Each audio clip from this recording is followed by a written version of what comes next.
Fala, meus queridos, boa tarde, como é que estão? Tudo tranquilo? Bom, então vamos lá. Nós estávamos falando para vocês, né, de manhã, pelo menos para uma das turmas ali, sobre a origem da vida.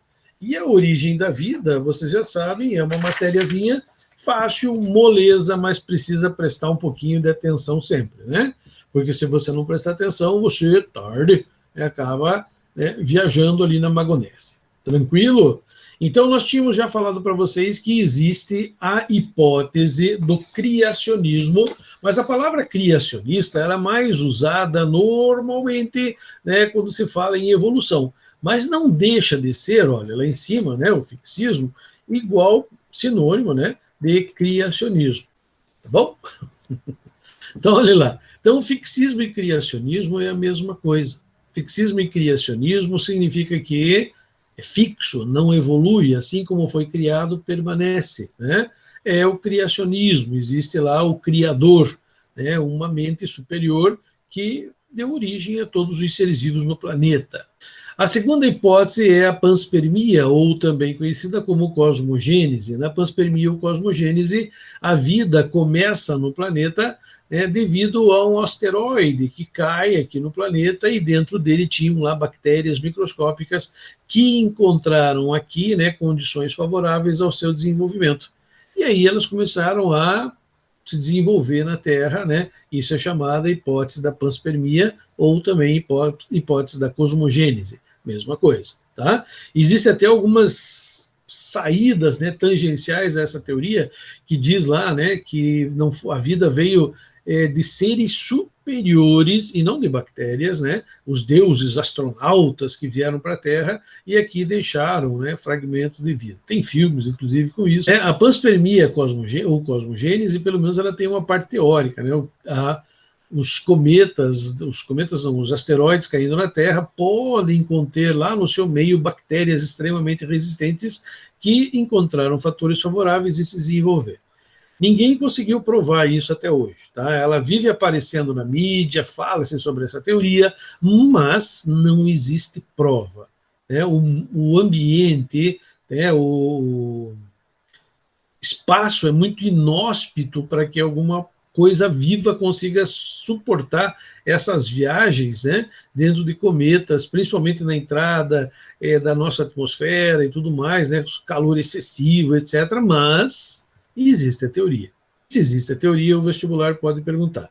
Como eu falei para vocês, da origem da vida, ninguém vai perguntar em qual você acredita, né?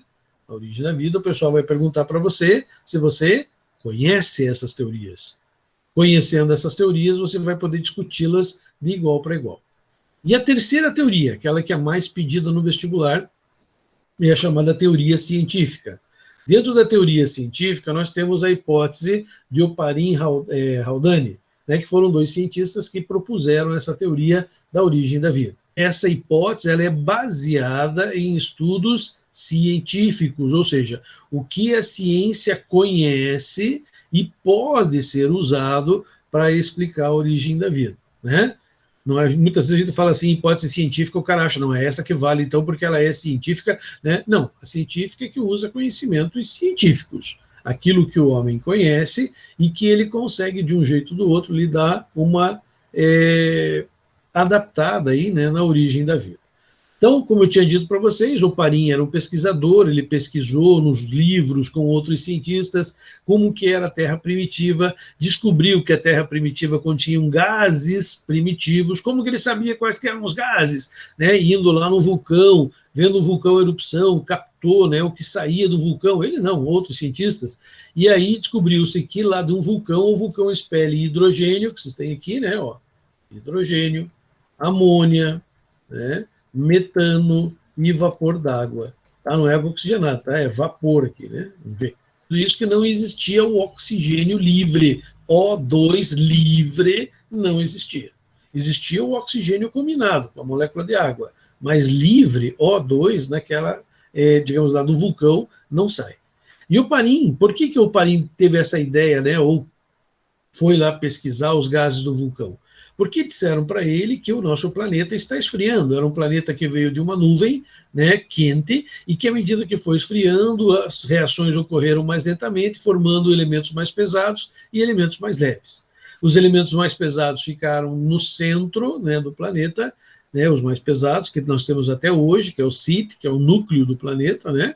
E acima desse núcleo nós temos toda uma partezinha até chegar na superfície do planeta, que é o magma, que é muito parecida com a lava. A lava é o que expele dos vulcões, né? O magma é um pouco mais quente e está dentro ainda da Terra. E em cima do magma formou-se, porque o nosso planeta ainda está esfriando, uma natinha, que é onde a gente vive em cima, né? Uma crostazinha, que é a crosta terrestre, por isso que é chamado de crosta, né? Ele ficou ali naquela partezinha mais fria.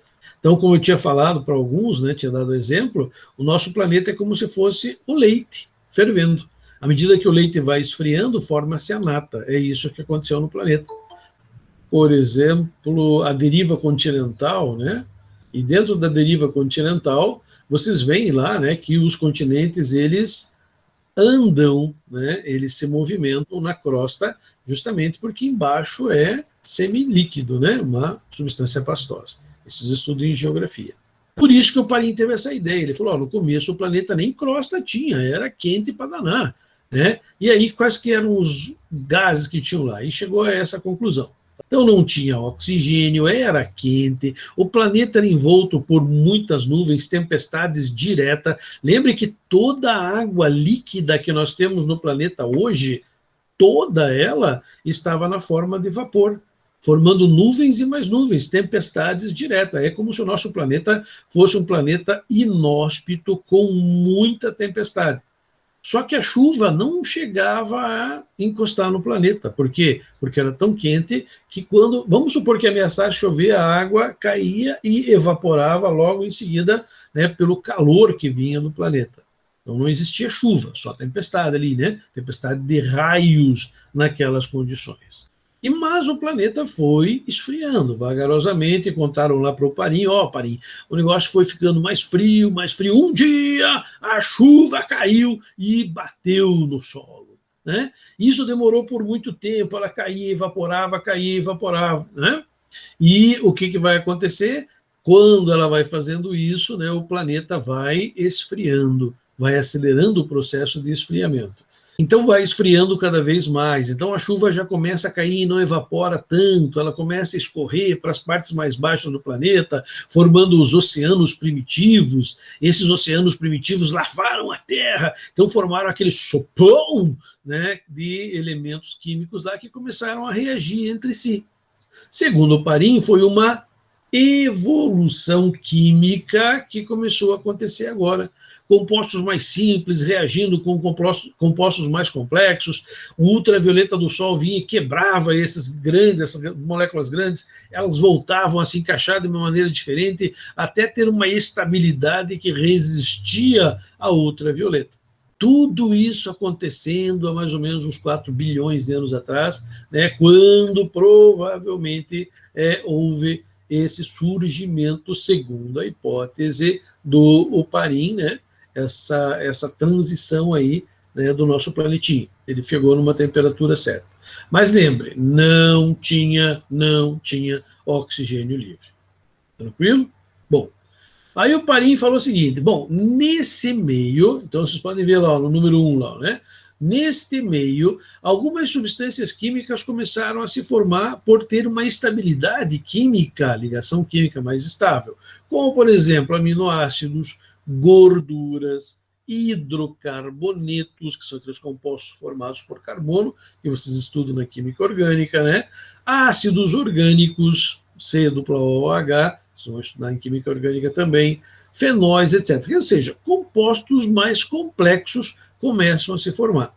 E isso durou centenas de milhares de anos, isso tudo ali, né? Reagindo e tudo mais.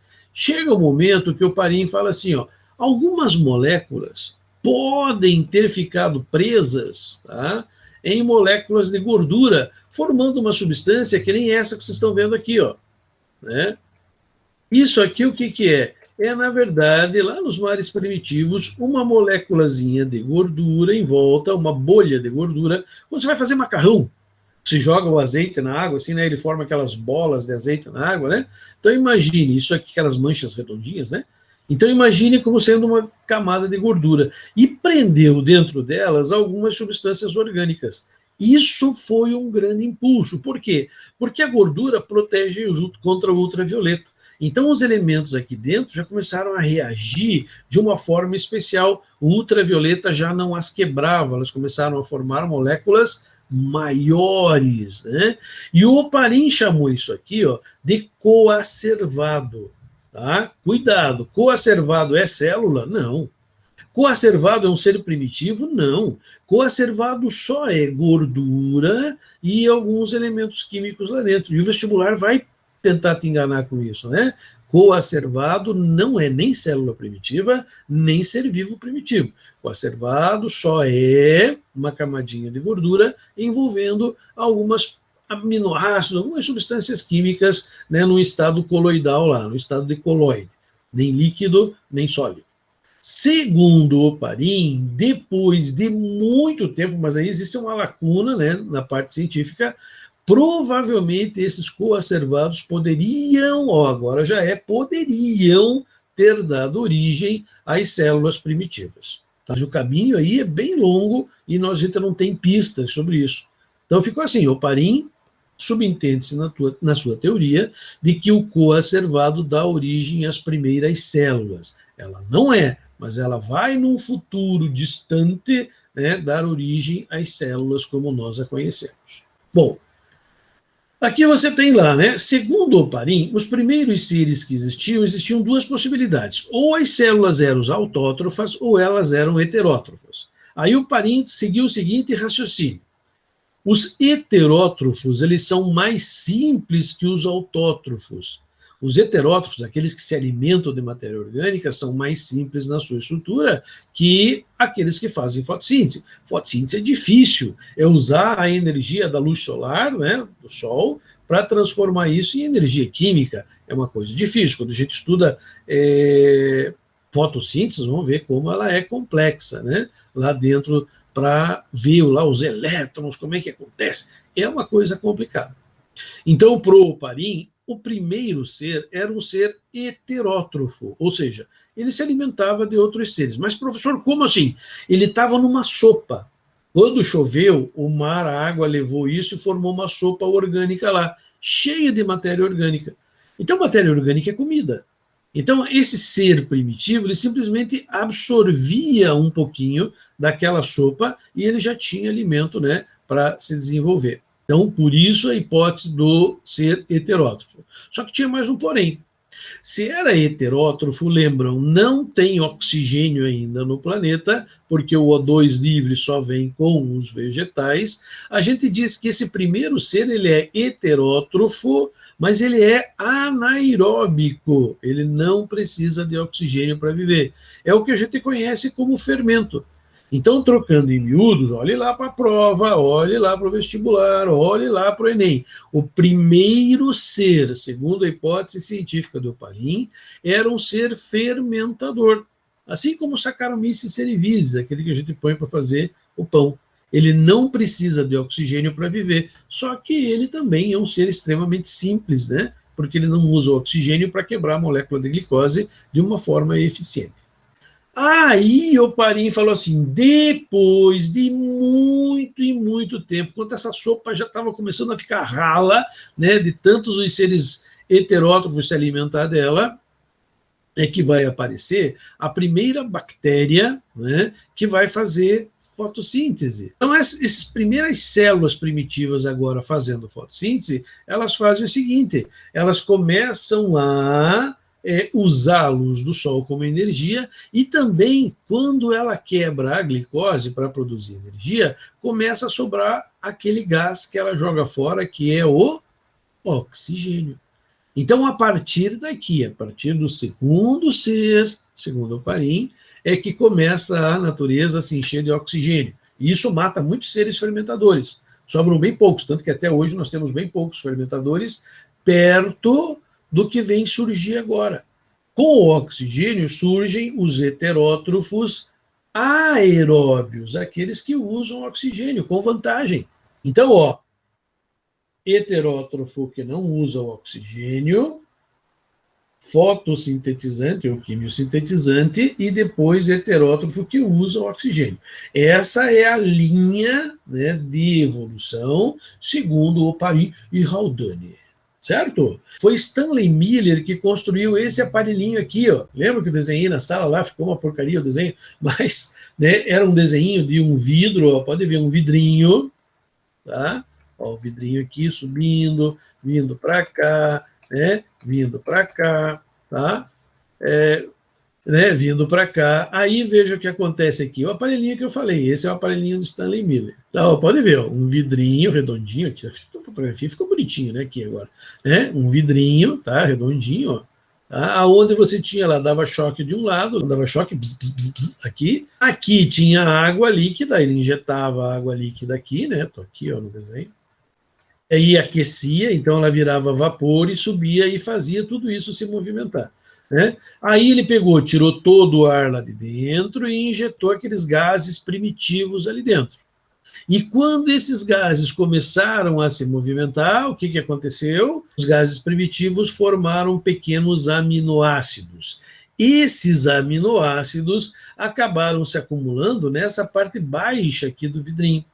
Então, veja, começou-se a formar um líquido escuro que começou a escorrer aqui, né, pelas beiradinhas do tubo, né, nessa parte mais baixa aqui do nosso aparelhinho. Aqui você tinha aquilo que vai simplesmente esfriar, né, o gás, porque quando ele sai daqui ele está quente, leva choque, ainda está quente, aqui ele esfria, né, o condensador. E quando ele esfria, né, ele começou a escorrer aqui como um líquido viscosinho escuro. Tirou-se esse líquido, foi-se lá examinar o que era e descobriu-se que esse líquidozinho eram aminoácidos. E para quem não lembra, aminoácido é o que vai formar proteína. Tá? Então aí no aparelhinho, ó, começa a se formar aminoácido. Teve um outro cientista que jogou esse aminoácido numa pedra quente, que eu tinha comentado com vocês, esterilizada, e esses aminoácidos acabaram se juntando, né, formando proteínas primitivas. Tá certo? Proteínas simples, não primitivas. Mas não se formou vida. Então, é só um pequeno passozinho ali na teoria, que ainda tem tudo para ser desvendado. Então, ó, esse é o experimento do Stanley Miller. Só para vocês terem uma ideia, Stanley Miller morreu em 2007. Trabalhou como cientista por muito tempo na NASA, era um cientista extremamente competente, era um bioquímico, né? E esse é o aparelhinho que ele fez. Então, ó, essa seria a hipótese mais aceita hoje, né, da origem da vida. Mas... Fechou? Grande braço do professor, né? Até a próxima. Né? Tchau e benção. Até mais. Até, meus queridos.